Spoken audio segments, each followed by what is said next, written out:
Could you actually try out lute music using a guitar? Great question. Right now, I'd like to show you how to do it real easy, and honestly, it's just a couple steps.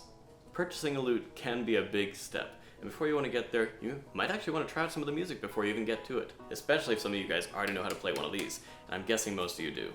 The great thing about the lute family is that in some cases, like with the guitar, the tunings are actually pretty similar.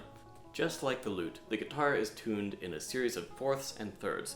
For example, like you have a fourth between the second and first strings, a third between the third and second strings, and then fourths from there on down. The lute's kind of similar, except instead of being fourth, third, fourth, fourth, fourth, it's rather fourth, fourth, third, fourth, fourth. So all we need to do to bridge that distance is to first, before we do anything, tune the G string down a half step.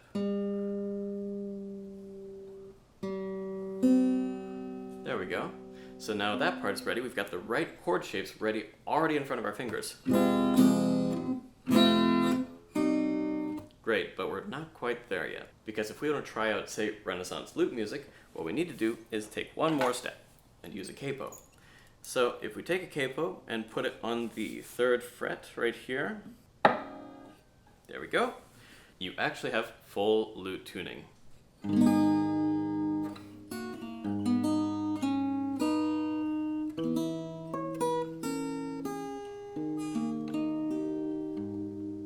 So the main differences here to be aware of are the right hand technique for a lute is actually extremely different from that of guitar technique. Now the reason for that is, with a guitar, you're only working with single strings, so there's a lot that you can kind of get away with, but with a lute, you're actually dealing with two string courses. Now that actually has a significant impact on how you want to move your fingers and how you actually want to make contact with the strings.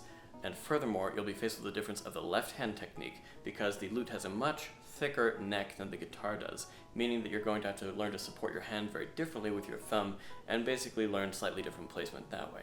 Otherwise, learning to actually mess with some lute music with the guitar is actually a pretty great way to approximate how you'd be playing otherwise. Oh, and finally, before I forget, there's the other issue that on the lute, we don't actually use nails. But good news to those of you who are guitarists and want to keep those lovely long nails that you've been working so hard to keep.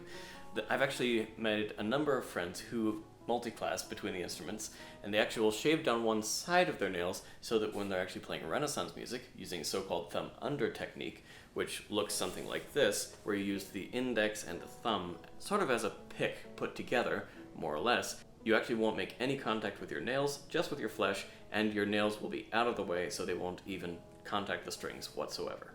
Well, I hope that's enough to get you started on messing around with some lute music. If you still want to learn a little bit more, say about how to read the actual music yourself, like looking at the different kinds of tablature, check out one of my other videos in the same playlist. Hopefully I will be able to answer all your questions there.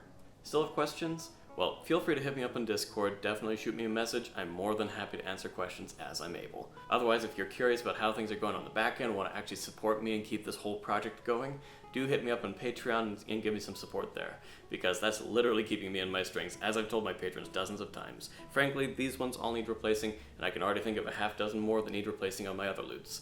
So I hope I've already been helpful to you here, but I can't wait to see you there, and in the meantime, stay safe and rock on.